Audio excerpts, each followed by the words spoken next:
안녕하세요. 원피스 도서관 원도입니다. 여러분, 오늘 영상은 끝까지 보지 않으면 원피스 최종장의 가장 중요한 흐름을 놓치게 될 겁니다. 원피스 1172화가 공개된 후 해외 커뮤니티의 여론은 새로운 스포 떡밥으로 향하고 있습니다. 결국 원피스의 정체를 알고 있는 사람이 현재 얼마나 생존해 있냐는 이야기로 포커싱이 되고 있다는 건데요. 굉장히 재미있는 사실은 루피의 주변에는 원피스의 정체를 알고 있는 사람들이 있다는 것입니다. 유일하게 원피스에 대해서 초반 설정부터 가장 확실하게 담아있던 근거는 오뎅의 항해 일지였습니다. 하지만 마지막 부분만은 찢어져 있다는 식으로 오다 작가는 오뎅의 항해 일지의 가치를 하락시킵니다. 급조된 설정이었을까요? 보통은 오뎅이 어떤 목적을 위해서 찢은 게 아닐까 생각했지만 만약 이 부분을 오뎅과 로저의 적대적인 진영인 세계정부나 해군에서 고의로 찢었다면 어떨까요? 하지만 그럴 여유가 있었으면 저 같으면 항해일지 자체를 전부 처분했을 것입니다. 그렇기 때문에 저는 오뎅이나 로저 측에서 의도적으로 마지막 페이지를 찢었다고 밖에 생각할 수 없습니다. 로저와 오뎅의 성격을 자세히 분석해보면 어느 정도 유추는 할 수 있습니다. 그들 입장에서 지금은 서두르지 말고 차근차근 앞에서부터 진행하라는 무언의 예시 같은 그런 느낌이죠. 길을 정해놓고 가지 말라는 뜻일까요? 로저와 오뎅은 원피스로 가는 길을 불특정 다수의 해적들이 창의적으로 모험하길 바랬을 것입니다. 우리의 답은 이거였지만 새로운 시대의 정답은 다르길 바랬을 겁니다.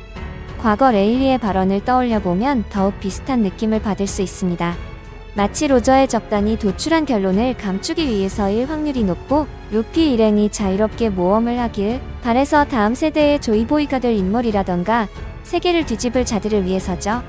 마지막 페이지를 가려놓고 마지막 페이지의 정답은 너희들이 정해라는 느낌이죠. 무슨 공략집 보면서 게임하듯 모험하지 말라는 것이죠. 왜냐하면 결국 로저도 너무 빨랐다고 말했고 그들은 결국 정답에 도달하지 못했기 때문이죠. 오다는 계속해서 구시대와 신시대를 나누는 표현을 하고 있고 결국 새로운 세대의 정답을 원하고 있다는 것입니다. 이 슬로건이 원피스 만화의 가장 중요한 포인트이기도 합니다. 아니면 의외로 야마토가 혼자서 마지막 페이지까지 모두 확인한 후 자신만 그 비밀을 알기 위해서 찢어버렸을지도 모릅니다. 왜냐하면 야마토는 항상 출항을 원했고 마지막 내용을 자신만 알고 있다면 야마토가 최종섬에 도달하여 원피스를 차지할 가능성이 높아지니까요. 그리고 또 하나의 의문점이 생기게 됩니다. 원오쿤이 이야기 당시 왜 로저는 시간 열매로 20년 후로 날아가지 않았을까요? 이 부분은 오다 역시 굉장히 당황스러운 질문이 될지도 모르겠습니다. 그 당시 로저에게는 불치병이 있었고 로저는 그 누구보다도 먼저 알았을 것입니다. 그 당시 토키가 때가 왔다고 한 이야기를 농담처럼 받아들였지만 일단 믿기는 했다는 거겠죠? 능력 자체가 너무 사기적이기 때문에 이 능력에 대해 존재 유무부터 믿지 않았을 확률도 높습니다.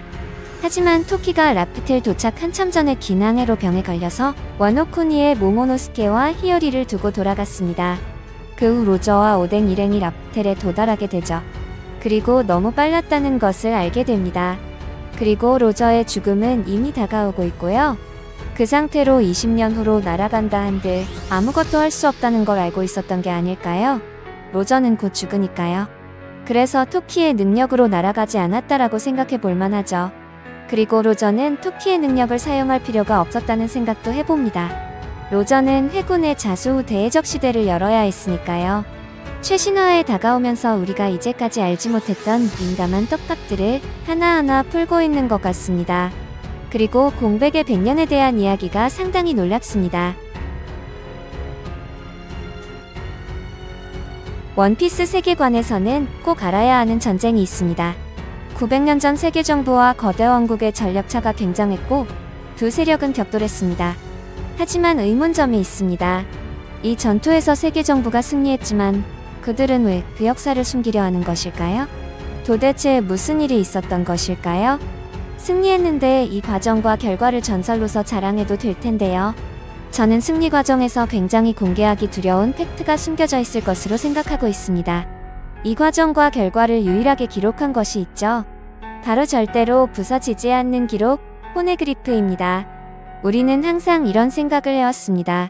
도대체 포네그리프에 무엇이 기록되어 있을까? 영원히 부서지지 않는 물건이 왜 필요한 것인지 항상 궁금했다는 것이죠. 부서지지 않는 돌에 문자를 새겼다는 이 포네그리프의 존재 의의가 궁금하다는 이야기였죠. 저는 이 거대하고 단단한 포네그리프에 이런 것들이 적혀 있을 것으로 보고 있습니다. 조이보이와 세계의 고대 병기, 그리고 3대 희귀 종족의 비밀까지, 그리고 거대한 고대 왕국이 어떻게 물에 잠겼는지 이 부분도 분명히 적혀 있을 것입니다. 저는 오다가 지니샤를 언급한 것에 집중하고 싶은데요. 지금까지의 묘사를 본다면 800년 전에 죄를 짓고 걷는 것밖에 허락되지 않았다고 합니다. 도대체 얼마나 큰 죄를 지은 것일까요? 800년간 계속 걸어야만 하는 죄, 이건 뭐 전쟁을 일으킨 주범이거나 전쟁을 패배하게 만든 대역죄임급이 아니면 이해할 수 없습니다. 저는 거대한 왕국이 멸망한 계기가 지니샤의 실수 또는 오이라고 생각합니다. 아직 왜 거대한 왕국이 졌는지는 밝혀지지 않았지만 지니샤가 거기에 관련되어 있다는 것은 확률적으로 매우 높아 보입니다. 하지만 최근 공개된 이무의 강함과 능력을 생각해 본다면 오히려 조이보이가 패배하는 그림도 당연히 받아들일 수 있을 것 같습니다. 이무는 이미 6탄전도 강한데 도미리버시까지 쓸 수 있고 심지어 패기까지도 먹히지 않는다면 조이보이가 고대 병기를 모두 가지고 있다고 하더라도 힘들었을 수도 있다는 것이죠. 하지만 고대 병기가 3개가 모여야만 그 위력이 발휘된다고 했을 때 저는 충분히 이무와 싸움이 가능했을 것으로 보고 있습니다. 결국 전장 승패의 키워드는 지니샤였을 것입니다.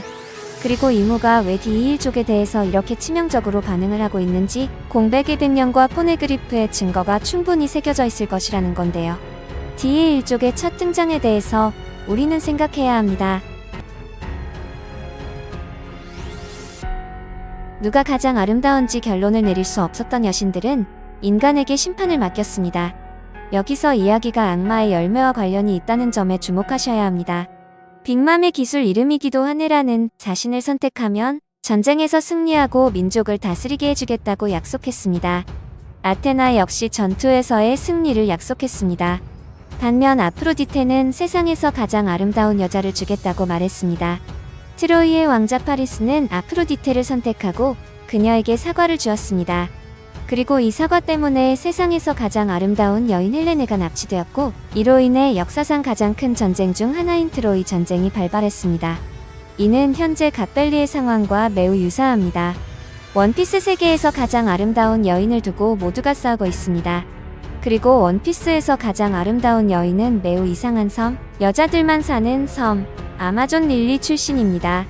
아마존 릴리와 이모의 관계에 대한 이론은 네필타 리디릴리 여왕이 이 섬에 자신의 이름을 붙여 아마존 릴리가 되었다는 것입니다. 네필타리는 고대 이집트 이름이고 릴리는 꽃의 이름 중 하나입니다. 우리는 이모의 방에 있는 꽃들과 릴리의 이야기, 그리고 네필타리라는 이름의 연관성을 다른 영상에서 자세히 다룬 바 있습니다. 그렇다면 아마존 릴리 섬의 이름에 릴리가 들어간 이유는 무엇일까요? 만약 정말 관련이 있다면 이는 많은 것을 설명해 줍니다. 아마존 릴리는 항상 원피스 세계관에서 가장 아름다운 여성들을 배출하는 것으로 알려져 있습니다. 우리는 글로리오사가 갓벨리 전쟁을 일으켰고 해적들의 99%가 그녀를 노리고 왔다는 것을 알고 있습니다. 800년 전으로 돌아가 보면 릴리와 이모의 관계를 엿볼 수 있습니다.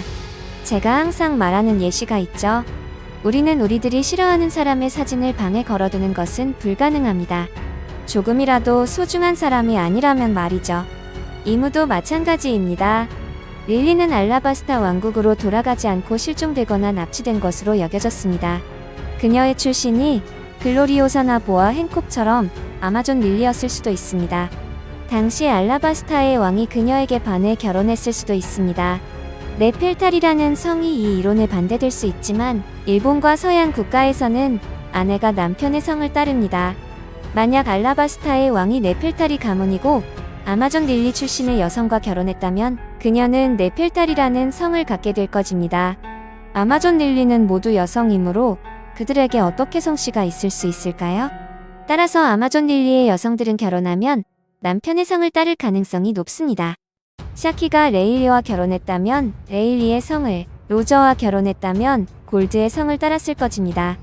놀라운 사실은 네펠타리디릴리 여왕이 아마존 릴리에서 가장 아름다운 여인이었고 그 때문에 섬 이름이 릴리가 되었다는 것입니다. 당시 알라바스타 왕은 코브라와 닮았을 것이고 코브라는 레일리와 닮았습니다.